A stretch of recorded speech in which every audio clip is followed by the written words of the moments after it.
समाचार और मैं हूं आपके साथ प्रिया पांडे। आइए एक नजर डालते हैं आज की हेडलाइंस पर। गुजरात एटीएस का बड़ा एक्शन, जैश से जुड़े 8 संदिग्ध गिरफ्तार, आतंकी नेटवर्क पर बड़ा वार। अमरनाथ यात्रियों के नाम पीएम मोदी का भावुक संदेश, 5 संकल्पों के साथ की खास अपील। भारत में आईएसआई की फंडिंग का खुलासा, औरंगाबाद से रफीक चांद शेख को किया गिरफ्तार। हलाला और 3 तलाक पर हाईकोर्ट सख्त, बोला पर्सनल लॉ की आड़ में अपराध नहीं चलेगा। ई रिक्शा रोकने वाले ऐप पर सख्ती, बैट बीएमएस ऐप पर सरकार का शिकंजा। गुजरात एंटी टेररिज्म स्क्वाड यानी एटीएस ने आतंकवाद के खिलाफ बड़ी कार्रवाई करते हुए प्रतिबंधित आतंकी संगठन जैश ए मोहम्मद से कथित तौर पर जुड़े 8 संदिग्ध को गिरफ्तार किया है। यहां कार्रवाई गुजरात और मध्य प्रदेश में एक साथ की गई। एटीएस के मुताबिक बनासकांठा के पालनपुर से 3, पाटन के सिद्धपुर से 3 और नवसारी के चिखली से 1 और मध्य प्रदेश के देवास से 1 संदिग्ध को पकड़ा गया है। प्रारंभिक जांच में सामने आया कि आरोपी कथित तौर पर जैश ए मोहम्मद का नेटवर्क तैयार करने और नए लोगों को जोड़ने और संगठन की गतिविधियां बढ़ाने की कोशिश कर रहे थे। फिलहाल एटीएस आरोपियों से पूछताछ कर रही है और उनके मोबाइल, लैपटॉप और अन्य इलेक्ट्रॉनिक उपकरणों की भी जांच की जा रही है। जांच एजेंसियां यह भी पता लगा रही हैं कि इन आरोपियों का संबंध किन लोगों से था, उन्हें फंडिंग कहां से मिल रही थी और उनके आगे की क्या साजिश थी। राजस्थान सीआईडी इंटेलिजेंस ने महाराष्ट्र के औरंगाबाद से रफीक चांद शेख को गिरफ्तार किया है। जांच के मुताबिक रफीक आईएसआई के इशारे पर भारत में मौजूद पाकिस्तानी जासूसों तक फंड पहुंचाने का काम करता था। बताया जा रहा है कि वह हर ट्रांजैक्शन पर 3 से 5% कमीशन भी लेता था और यह रकम उसे बिटकॉइन के जरिए मिलती थी। पिछले 4 साल से यह नेटवर्क सक्रिय था। जांच में यह भी सामने आया है कि रफीक फॉर्म की आड़ में इस पूरे नेटवर्क को चला रहा था ताकि किसी को उस पर शक ना हो। एजेंसियों के अनुसार पहले गिरफ्तार किए जा चुके सुमित नाम के पाकिस्तानी जासूसों तक भी फंड पहुंचाने का काम रफीक ने ही किया था। अब जांच एजेंसियां 7 से 8 बैंक खातों, विदेशी नंबरों और पूरे फंडिंग नेटवर्क की पड़ताल भी कर रही है। हैदराबाद में एंटी करप्शन ब्यूरो यानी एसीबी ने एक डीएसपी के खिलाफ आय से अधिक संपत्ति के मामले में बड़ी कार्रवाई की है। पुलिस कंप्यूटर सर्विसेज में तैनात डीएसपी संकीर रेड्डी भीम रेड्डी के 16 ठिकानों पर एक साथ छापेमारी की गई। जांच के दौरान करीब 200 करोड़ की संपत्ति, 2 किलो सोना, 20 किलो चांदी, 50 एकड़ से ज्यादा जमीन और 43 लाख नगद, कई लग्जरी विला, फ्लैट और बैंक बैलेंस से जुड़े दस्तावेज मिलने का भी दावा किया गया है। इसके अलावा घर से 23 विदेशी शराब की बोतलें भी बरामद हुई है। एसीबी ने भ्रष्टाचार निवारण अधिनियम के तहत मामला दर्ज कर लिया है। एजेंसी का कहना है कि बरामद संपत्तियों की वास्तविक बाजार कीमत दस्तावेजों में दर्ज कीमत से कहीं ज्यादा हो सकती है।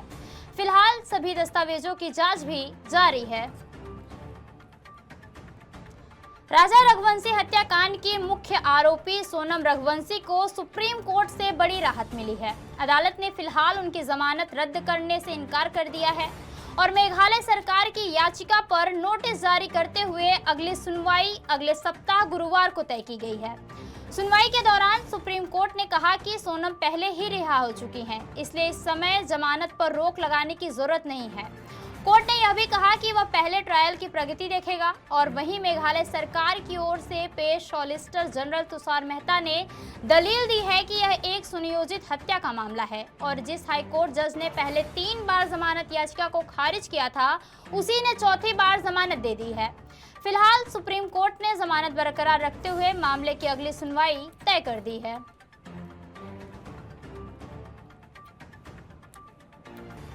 अमरनाथ यात्रा 2026 की शुरुआत के साथ प्रधानमंत्री नरेंद्र मोदी ने देश भर के श्रद्धालुओं के नाम एक विशेष पत्र जारी किया है। पीएम मोदी ने यात्रा को आस्था के साथ साथ सेवा, स्वच्छता और राष्ट्र निर्माण का पर्व बताते हुए सभी यात्रियों से 5 महत्वपूर्ण संकल्प लेने की भी अपील की है। प्रधानमंत्री ने श्रद्धालुओं से स्वच्छता बनाए रखने, सुरक्षा नियमों का पालन करने, वोकल फॉर लोकल के तहत स्थानीय उत्पाद खरीदने, एक पेड़ मां के नाम अभियान से जुड़ने और राष्ट्र प्रथम की भावना के साथ अपने कर्तव्यों का पालन करने का आग्रह किया है। अपने संदेश में पीएम मोदी ने जम्मू कश्मीर के लोगों, सुरक्षा बलों, स्वास्थ्य कर्मियों और सेवा कार्य में लगे स्वयंसेवकों की सराहना करते हुए सभी श्रद्धालुओं की सुरक्षित, सफल और मंगलमय अमरनाथ यात्रा की भी कामना की है। उत्तर प्रदेश के कौशाम्बी जिले में हुए भीषण एलपीजी टैंकर हादसे का सीसीटीवी वीडियो अब सामने आया है। 26 जून को सिहोरी टोल प्लाजा के पास एलपीजी से भरा टैंकर डिवाइडर से टकरा गया था, जिसके बाद गैस रिसाव हुआ और कुछ ही सेकंड में जोरदार धमाका हो गया। धमाका इतना भीषण था कि पूरा इलाका आग के गोले में बदल गया। इस हादसे में टैंकर चालक समेत 4 लोगों की जिंदा जलकर मौत हो गई। आग की लपटें कई किलोमीटर तक दिखाई दी और पूरे इलाके में अफरा तफरी मच गई।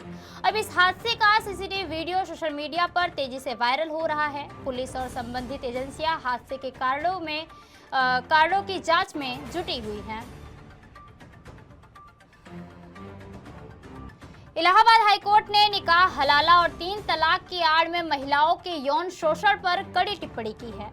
कोर्ट ने साफ कहा है कि पर्सनल लॉ की आड़ में किसी अपराध को संरक्षण नहीं दिया जा सकता। अमरोहा के एक मामले में पूर्व पति मौलाना और अन्य आरोपियों की याचिकाएं खारिज करते हुए अदालत ने कहा कि पहली नजर में मामला गंभीर अपराध का है और इसकी पूरी जांच जरूरी है। पीड़िता ने आरोप लगाया है कि नाबालिग रहते उसका निकाह कराया गया, 3 तलाक दिया गया और फिर हलाला के नाम पर उसके साथ 2 बार यौन शोषण भी किया गया। हाईकोर्ट ने स्पष्ट किया कि अगर किसी प्रथा का इस्तेमाल अपराध छिपाने या महिला के शोषण के लिए किया जाता है तो वह कानूनन उसके खिलाफ सख्त कार्रवाई होगी।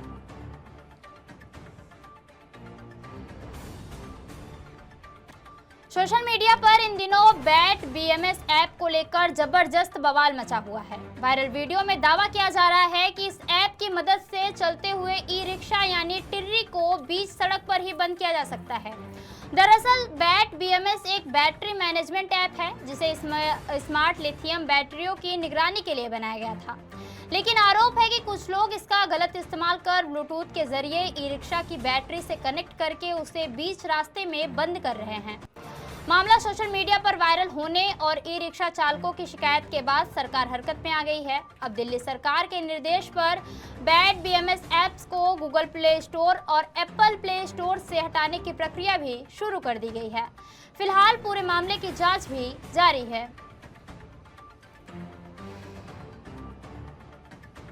मुंबई से सटे मीरा भाईंदर में बारिश के बीच एक दर्दनाक हादसे ने सभी को झकझोर दिया है। सड़क पर बाइक से जा रहे 35 वर्षीय राहुल पाटिल के ऊपर अचानक एक नारियल का पेड़ गिर पड़ा। इस पूरी घटना का सीसीटीवी वीडियो भी सामने आया है।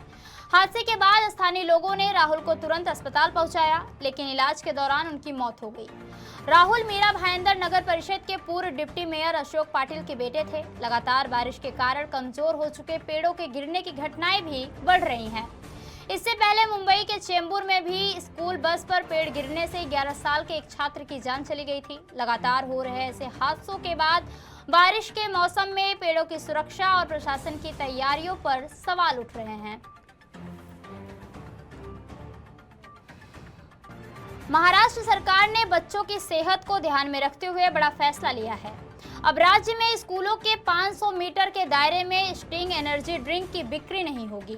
खाद्य एवं औषधि मंत्री नरहरि झिरवाल ने विधानसभा में इसकी जानकारी दी है। सरकार जल्द ही इस संबंध में दिशा निर्देश जारी करेगी।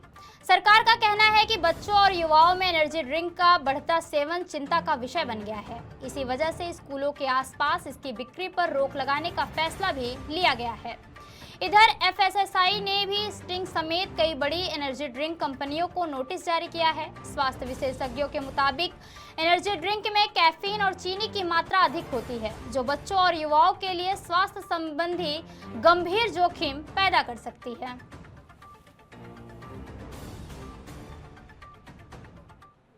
खबरों का सिलसिला यूं ही चलता रहेगा। देखते रहिए राष्ट्रीय समाचार। तब तक के लिए नमस्कार।